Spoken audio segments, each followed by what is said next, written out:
ഹോർമിസ് കടലിടുക്ക് യുദ്ധഭൂമിയായി മാറുന്നു. എല്ലാ കണ്ണുകളും ഹോർമിസിലേക്ക് തിരിയുന്നു. ഇവിടെ ഇപ്പോൾ ഡൊണാൾഡ് ട്രംപ് പറഞ്ഞിരിക്കുന്നത് ഹോർമിസ് കടലിടുക്കിൽ എന്തെങ്കിലും തരത്തിലുള്ള നീക്കം ഇറാൻ നടത്തിയാൽ ഇറാനെ ഞങ്ങൾ 20 മടങ്ങ് പ്രഹരശേഷിയുള്ള ആയുധം ഉപയോഗിച്ച് ആക്രമിക്കുമെന്നാണ്. കഴിഞ്ഞ ദിവസം അമേരിക്ക ഒരു ആണവ പോർമുലയുള്ള മിസൈൽ പരീക്ഷിച്ചിരുന്നു. അത് നിലവിൽ മുൻപ് പരീക്ഷിച്ചിരുന്ന ആണവ മിസൈലിനേക്കാൾ 20 മടങ്ങ് ശക്തിയുള്ളതാണ്. ആ മിസൈലിനെ ഉദ്ദേശിച്ചായിരിക്കാം ഒരുപക്ഷെ ട്രംപ് അങ്ങനെ പറഞ്ഞത് എന്നാണ് ഈ യുദ്ധവിദഗ്ധരും മറ്റും കരുതുന്നത്. ഏതായാലും ഹോർമിസ് കടലെടുക്ക് പിടിച്ചെടുക്കാനുള്ള ഒരു പോരാട്ടമായിരിക്കും ഇനി വരും നാളുകളിൽ കാണുന്നത്.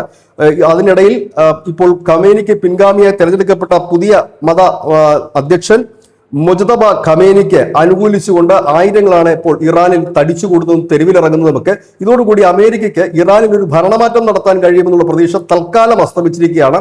പകരം ഹോർമിസ് കടലെടുക്കെങ്കിലും പിടിച്ചെടുക്കുക, ഇറാന്റെ ആ ഒരു ധാർഷ്ട്യത്തിന് മൂക്കുകയറിടുക എന്നൊരു ഉദ്ദേശം മാത്രമായിട്ട് ഇപ്പോൾ യുദ്ധം മാറുമോ എന്നൊരു സംശയവും നിൽക്കുന്നു. കാരണം ഇപ്പോൾ കനത്ത രീതിയിലുള്ള ഒരു ആക്രമണം ഇറാന്റെ മേൽ അമേരിക്ക നടത്തുന്നുമില്ല. ഇതൊക്കെ കൊണ്ട് മനസ്സിലാക്കാൻ കഴിയുന്ന ഒരു കാര്യം, വലിയ ആക്രമണം നടത്തിക്കഴിഞ്ഞാൽ അമേരിക്ക ഉദ്ദേശിച്ച പോലെ ആഭ്യന്തര കലാപം ഉണ്ടാകാനുള്ള സാധ്യതകൾ കുറവാണ്.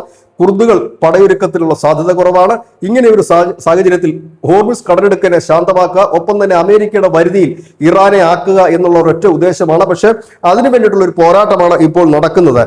അതുകൊണ്ടാണ് ഹോർമിസ് കടലെടുക്കിൽ എന്തെങ്കിലും തരത്തിലുള്ള നിയന്ത്രണങ്ങൾ ഏർപ്പെടുത്താൻ ഇറാൻ ശ്രമിച്ചാൽ കനത്ത തിരിച്ചടി നൽകുമെന്ന് ഇപ്പോൾ ട്രംപ് പറയുന്നു. News desk news India Malayalam.